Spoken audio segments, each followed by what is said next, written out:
রব্বুল আলামিন পবিত্র কোরআনে কারীমে বলেছেন, তোমরা তোমাদের আত্মীয় স্বজন ও গরিবদের প্রতি তাদের হক আদায় করো। মানুষকে একমাত্র আল্লাহ তাআলা সৃষ্টি করেছেন, মানুষকে দুনিয়াতে পাঠিয়েছেন একমাত্র আল্লাহ। রব্বুল আলামিন এই দুনিয়াতে কিছু মানুষকে পাঠিয়েছেন অন্যের সাহায্য সহযোগিতা পাওয়ার জন্য। তাদের মাঝে কিছু মানুষকে পিতামাতা বানিয়েছেন, তাদের মধ্যে কাউকে মামা চাচা বানিয়েছেন, আবার কাউকে খালা ফুফু হিসেবে। কিন্তু আল্লাহ রব্বুল আলামিন যখন মানব জাতিকে এই দুনিয়াতে পাঠিয়েছেন, তিনি মানুষের জন্য আত্মীয় স্বজনও তৈরি করেছেন। এই আত্মীয়তা কিভাবে নির্ধারণ হবে তাও আল্লাহ পাক তৈরি করে দিয়েছেন। আমরা কেউ পিতামাতা নির্ধারণ করতে পারি না, এমনকি আত্মীয় স্বজন বাছাইয়ের ক্ষমতাও আমাদের নেই। একমাত্র আল্লাহ পারেন তা নির্ধারণ করতে। মানুষ আত্মীয়ের সাথে হৃদ্যতাপূর্ণ সম্পর্ক বজায় রাখবে, ভালো সম্পর্ক গড়বে, এটাই মহান রব্বুল আলামিনের পক্ষ থেকে নির্দেশ। মানুষের এই ব্যাপারে খেয়াল রাখা উচিত, কারণ এটা আল্লাহ তাআলাই নির্ধারণ করেছেন। মানুষের এটা গ্রহণ করা মানেই হচ্ছে আল্লাহকে গ্রহণ করা, আল্লাহর নির্দেশনা মেনে নেয়ার মানেই হচ্ছে আল্লাহকে মেনে নেয়া। মানুষের এই বিষয়ে আপত্তি করা মানে আল্লাহর প্রতি আপত্তি করা। মানুষের উচিত আত্মীয় স্বজনের খোঁজ রাখা। নবী করিম সাল্লাল্লাহু আলাইহি ওয়াসাল্লাম হাদিসে বলেছেন, একজন মানুষ যদি তার জীবনকে সফল করতে চায়, যদি একজন মানুষ তার জীবনকে সুন্দর করতে চায় এবং সার্থক করতে চায়, তাহলে আত্মীয়তার সম্পর্কের প্রতি খেয়াল রাখা উচিত। সিলায়ে রহমি তথা আত্মীয়তার মানে হল রক্তের বন্ধন অটুট রাখা। রহমান শব্দ থেকে এসেছে। হাদিসে কুদসিতে বর্ণিত আছে, রাব্বুল আলামিন বলেছেন, সম্পর্ক ছিন্নকারী রহমত থেকে বঞ্চিত হবে, তা আত্মীয়তার সম্পর্ক। আর আমি তাদের উপর রহমত বর্ষিত করব যারা এই বন্ধনকে আরো শক্তিশালী করবে। আত্মীয়দের সাথে সদ্ব্যবহার করাও মানুষের জন্য ইবাদত, কারণ আত্মীয়তার সম্পর্কের প্রতি খেয়াল রাখা, তাদের সাথে সুসম্পর্ক বজায় রাখা আল্লাহ পাকের নির্দেশ। আল্লাহর হুকুম পালন করাই হলো ইবাদত, আর আল্লাহর পথ অনুসরণ করা। রাসূলুল্লাহ সাল্লাল্লাহু আলাইহি ওয়াসাল্লাম আত্মীয়তার সম্পর্ক প্রসঙ্গে বলেছেন এবং এ প্রসঙ্গে তিনি একটি ঘটনা আলোচনা করেছেন। একজন মহিলা প্রসঙ্গে বলতে গিয়ে রাসূল বলেছেন, মহিলা তার পিতা সম্পর্কে রাসূল সাল্লাল্লাহু আলাইহি ওয়াসাল্লামকে জিজ্ঞেস করেন, আমার পিতা একজন অমুসলিম, তিনি আমার কাছে এসেছেন, আমার কি তার সাথে আত্মীয়তার সম্পর্ক বজায় রাখা উচিত? রাসূল সাল্লাল্লাহু আলাইহি ওয়াসাল্লাম বললেন, হ্যাঁ, তার সাথেও সুন্দর সম্পর্ক বজায় রাখবে। এমনকি মানুষের পিতা মাতাও যদি কাফের হয় তবুও তাদের সাথে ভালো ব্যবহার করবে।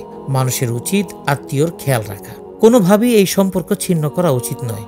আত্মীয় স্বজনের খেয়াল রাখলে তোমার ঘর ও জীবন দুটোরই উন্নতি হবে। কিন্তু মানুষ যদি এর বিপরীত করে, তাহলে মানুষের জীবনে দুর্ভাগ্য নেমে আসবে এবং সে হবে সবচেয়ে বড় হতভাগ্য।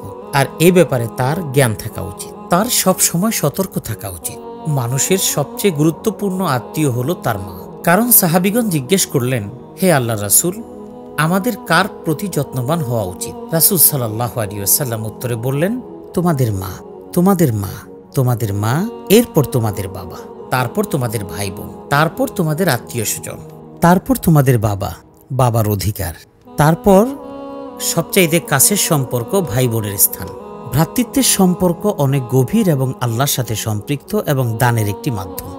যখন কেউ যাকাত দেয় তখন তার উচিত অভাবগ্রস্ত ভাই বোনের প্রয়োজন পূরণ করা, একইভাবে পারিবারিক সম্পর্ক বজায় রেখে কাজ করা। এরপর হচ্ছে অন্যান্য আত্মীয় স্বজন। মানুষ যদি তার আত্মীয় নিকটবর্তী হয় এবং তাদের উপকার করে, তাদের খেয়াল রাখে, তাহলে আল্লাহ পাক সেই মানুষের উপকার করবেন এবং এটাই আল্লাহ পাকের নির্দেশ।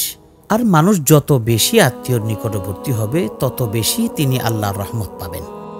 সম্পর্ক বজায় রাখলে যে পরিমাণ নেকি হবে, ঠিক সম্পর্ক ছিন্ন করলে সেই পরিমাণ গুনাহ হবে। আর ছিন্ন করা মানে হলো নিজেকে কষ্ট দেয়া। তাই মানুষের উচিত আত্মীয়তার সম্পর্ক বজায় রাখা। এমনকি ছোট্ট একটা অভিবাদন দ্বারা সম্পর্ক রক্ষা করা যায়, এমনকি অল্প স্বল্প কথাবার্তার মাধ্যমে সম্পর্ক বজায় রাখা যায়, কারণ এটা আল্লাহর অধিকার, এটা আল্লাহ তাআলার নির্দেশ। পবিত্র কোরআনে আল্লাহ পাক আত্মীয়তার সম্পর্ক প্রসঙ্গে আলোচনা করেছেন। তিনি আমাদেরকে আত্মীয় স্বজনের খেয়াল রাখতে বলেছেন। তিনি আমাদেরকে বলেছেন এই সম্পর্ক গড়তে এবং তা আরও বৃদ্ধি করতে। আর আমরা জানি যে আত্মীয়তার সম্পর্ক, যে রহম এই শব্দটি এসেছে রহমত এবং রহমান থেকে।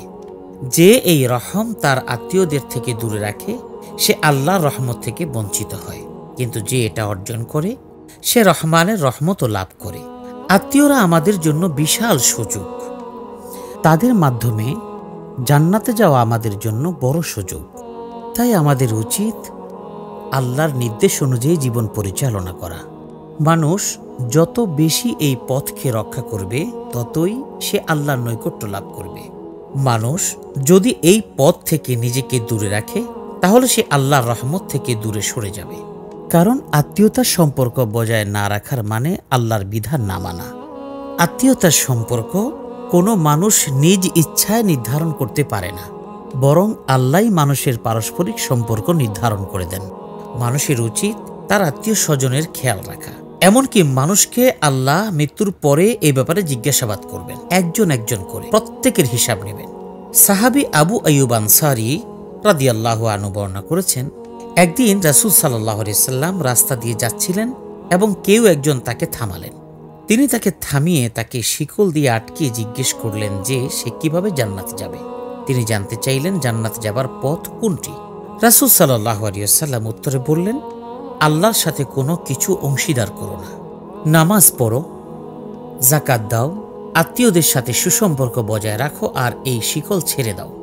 অন্য আরেকটি হাদিসে বর্ণিত আছে, রাসূল সাল্লাল্লাহু আলাইহি ওয়াসাল্লাম বলেছেন, যে আল্লাহ ও আখিরাতের উপর ঈমান এনেছে সে যেন মুসাফিরদের যত্ন করে। যে আল্লাহ এবং আখিরাতের উপর ঈমান এনেছে সে যেন তার আত্মীয়র প্রতি খেয়াল রাখে। যে আল্লাহ এবং আখিরাতের প্রতি ঈমান এনেছে সে যেন সুন্দর কথা বলে বা চুপ থাকে। আত্মীয়দের প্রতি যত্নশীল হওয়া, তাদের খেয়াল রাখা, তাদেরকে সহযোগিতা করা ঈমানেরই একটি অংশ। আর কিয়ামতের ময়দানে তাই জিজ্ঞেস করা হবে। কারণ যে আল্লাহর প্রতি ঈমান এনেছে সে জানে যে সে আত্মীয় নির্বাচন করতে পারবে না। যে আল্লাহর প্রতি ঈমান এনেছে সে জানে যে তার উপর আল্লাহর অধিকার আছে। যে আল্লাহ পাক ও আখিরাতের প্রতি ঈমান এনেছে সে জানে যে এটা আল্লাহ পাকের নির্দেশ এবং এর জন্য তাকে আখিরাতে হিসাব দিতে হবে। তাকে এই অধিকার রক্ষা করার বা অবহেলা করার হিসাব দিতে হবে। আত্মীয়দের সাথে সদ্ব্যবহার করার বিষয়ে রাসূল সাল্লাল্লাহু আলাইহি ওয়াসাল্লাম গুরুত্ব আরোপ করেছেন। জান্নাতে যাবার রাস্তা আল্লাহ তাআলা আমাদের জন্য একেবারেই সহজ করে দেননি। মানুষকে সব সময় নামাজ পড়তে হবে, অভাবগ্রস্তদের সব সময় সাহায্য করতে হবে, আর সব সময় আত্মীয়তার সম্পর্ক রক্ষা করতে হবে। মানুষ যখন এইসব কাজ করবে তখন সে এমনি জান্নাতের পথে ধাবিত হবে। কিন্তু মানুষ যদি এইসব থেকে দূরে থাকে তাহলে সে তার আর জান্নাতের পথের মাঝে দূরত্ব সৃষ্টি করবে। রব্বুল আলামিন আমাদেরকে যেন কখনোই জান্নাত থেকে সরিয়ে না নেন। রব্বুল আলামিন একইভাবে আমাদের সকলকে জান্নাতে একই সাথে থাকার তৌফিক দান করুন, যেভাবে আমাদেরকে এই দুনিয়াতে একসাথে রেখেছেন।